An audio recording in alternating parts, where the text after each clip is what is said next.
Shalom, call Limla Yahweh Ba'Shem, Yahweh Shai Ba'Shem Dash.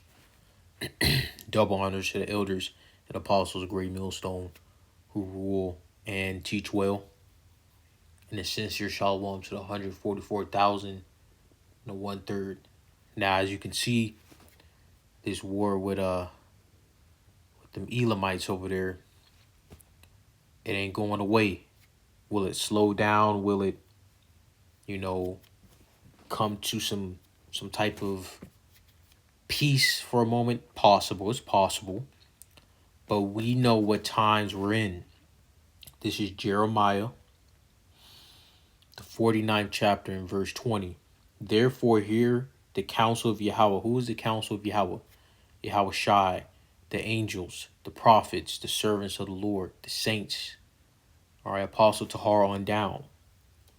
That he hath taken against Edom, and his purposes that he hath purposed against the inhabitants of Teman.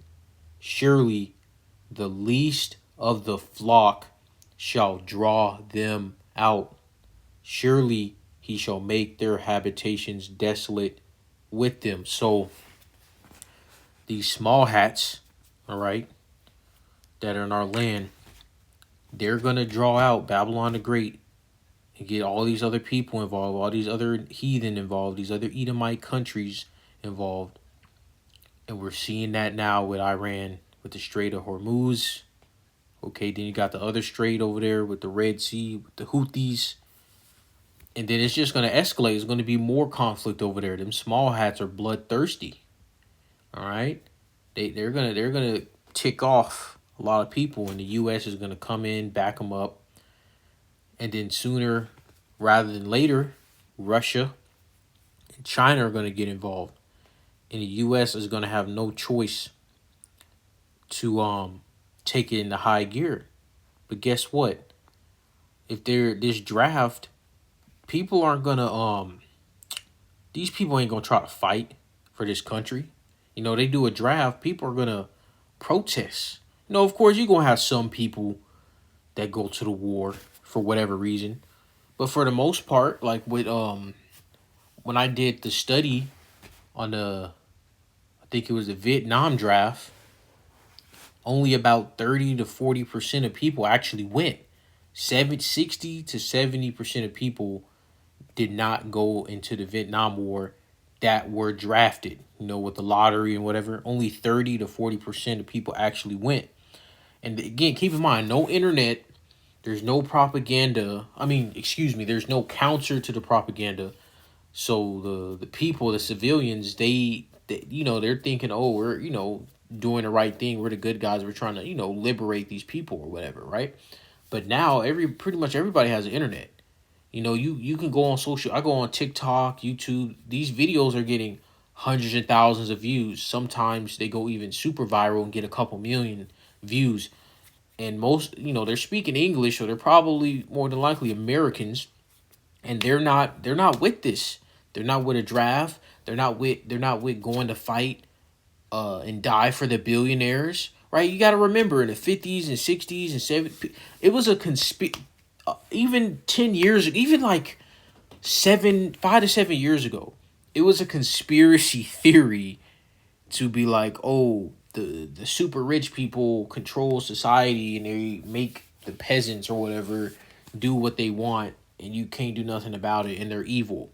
And then you got the Epstein files and it's like, oh, this is now the FBI or whoever, they released. Now the conspiracy theorists, right, the people that are crazy tinfoil hatters are correct. So a good chunk of the population sees that. So if 60 to 70% of people did not want to go fight in Vietnam War, how much more people do you think now is going to be? It could be up to 80, 90, 95% are going to be like, screw that. I'm not going to go fight and die, put my life on the line. And it's not even necessarily you're doing it for your country. This place is going to get invaded. We know that. So that's totally different than a conscription, if a draft. But guess what? you're not going to be able to handle Russia in Moab and all that. They're going to come with robots.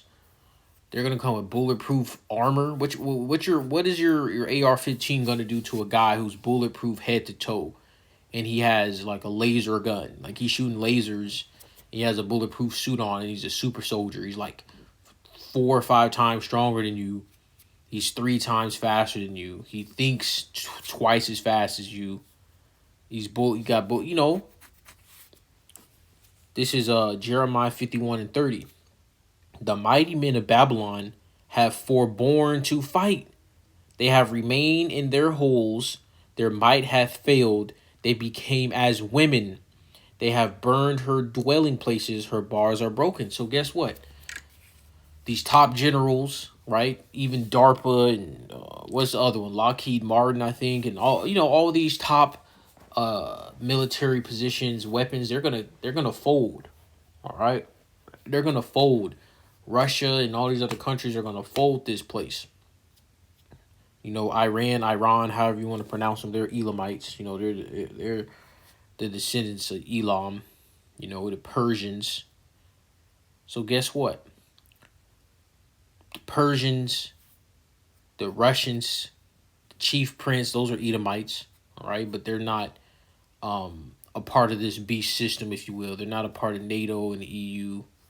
All right, I think Russia is in the UN, if I'm not mistaken, but they're not, the seven heads, and they're not part of the seven heads.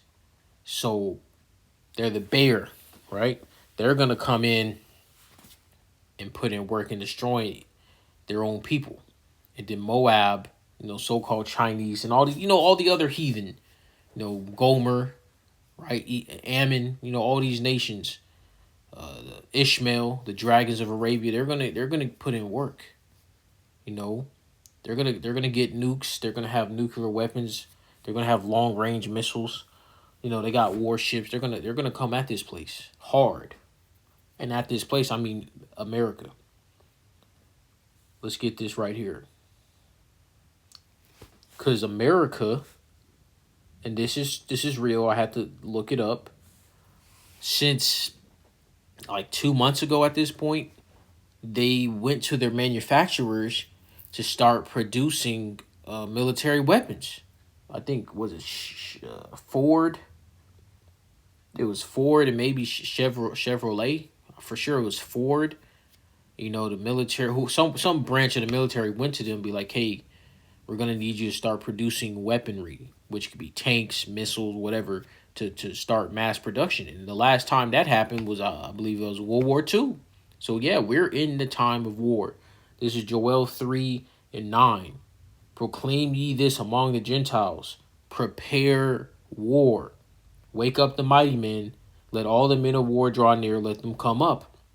Beat your plowshares and the swords, and your pruning hooks and the spears. Let the weak say, I am strong. Let the weak say, I am strong. So this is talking about all these other nations that in particular that aren't on the level of Babylon the Great, all right? Which would be Russia, China, so on and so forth. The U.S. does have the strongest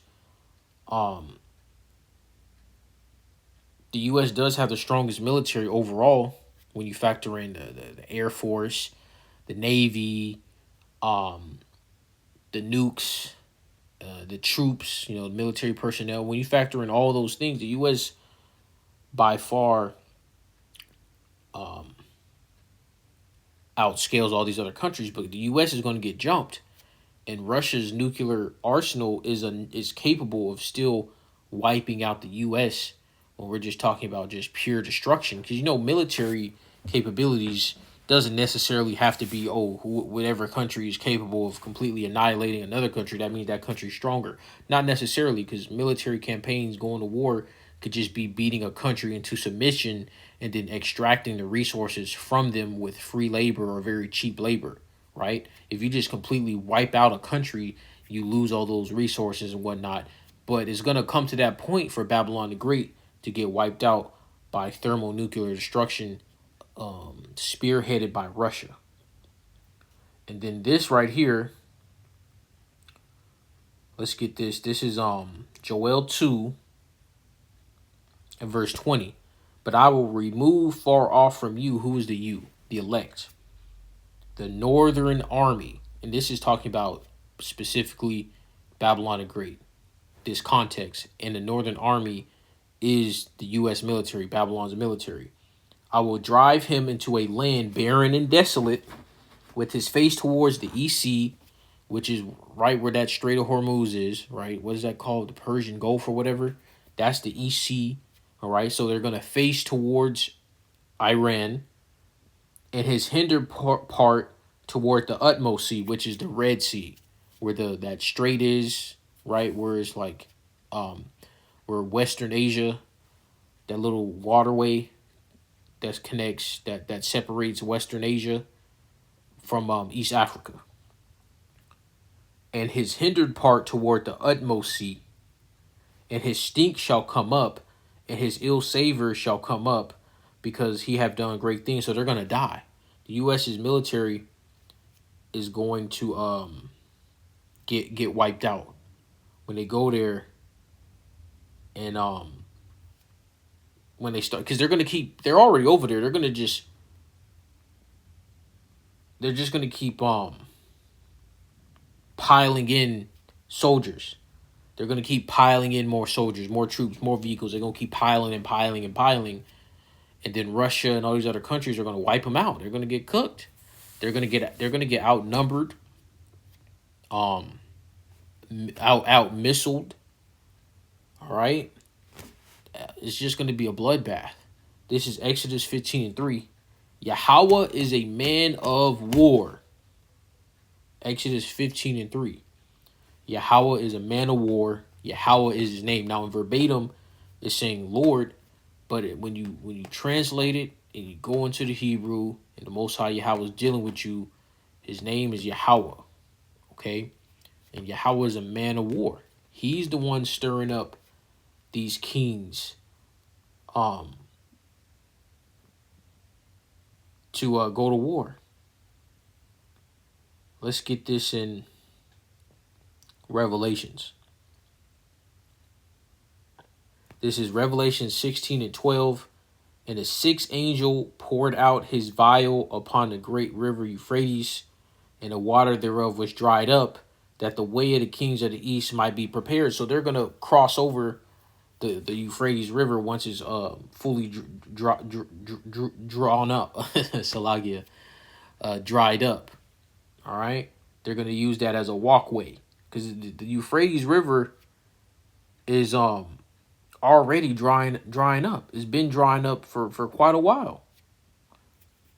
Now let me look at a map and see where it's located. So the Euphrates River cuts between Turkey, Syria, and Iraq. So you're gonna have Iran traveling through there. You're gonna have not really gonna have Turkey soldiers traveling through there. There's, they can cut through another way unless they have military bases around there. But you're gonna have Azerbaijan, Armenia, Georgia, Iran, Iraq, Syrians, Russian troops. You're gonna have all these troops traveling through that Euphrates River. All right, why? Because they're gonna meet these Babylonians, these American troops in these small hats in Saudi Arabia, right? In that region of the world, they're gonna meet there. Of course, in our land too, right? They're gonna meet there, and they're gonna put them to death. These Edomites, specifically these Western Edomites, are gonna get cooked, and then of course Edomites in general are gonna get cooked when Yahweh Shah returns. All right, because that's the grand finale. That's the conqueror right there. Let's get that.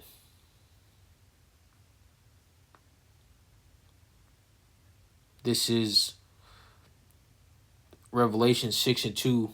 And I saw and behold a white horse, and he that sat on him had a bow, and a crown was given unto him, and he went forth conquering and to conquer. So in the midst of all this war, Yahweh Shai is going to come from the third heaven. because that's where Yahweh Shai is at right now.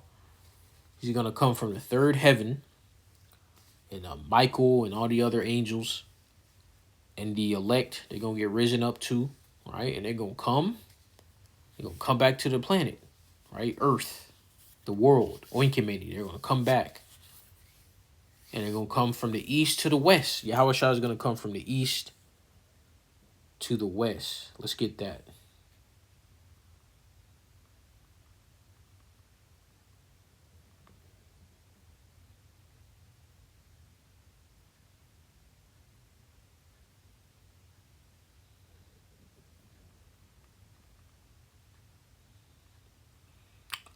I might not be able to find it, but let's see.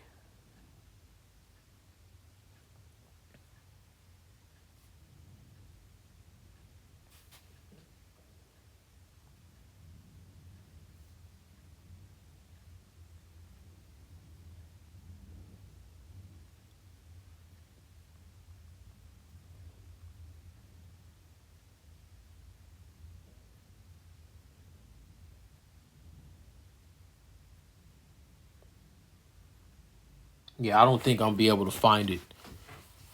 I can't remember what it was, but if anybody's listening, you can drop it in the comment section.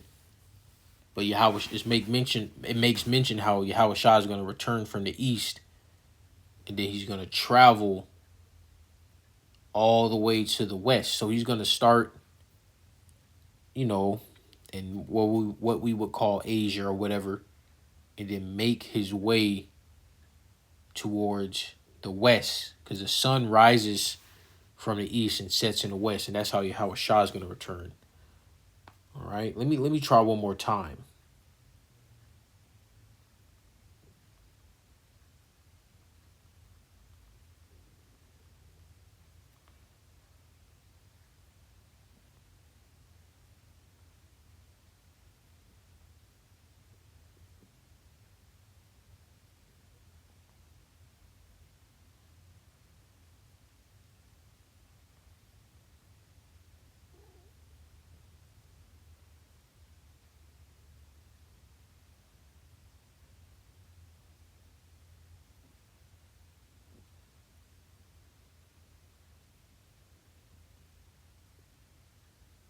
All right, perfect. Here it is. This is called Like Yahweh Bashem Yahushua. This is Saint Matthew, the 24th chapter, and verse 27.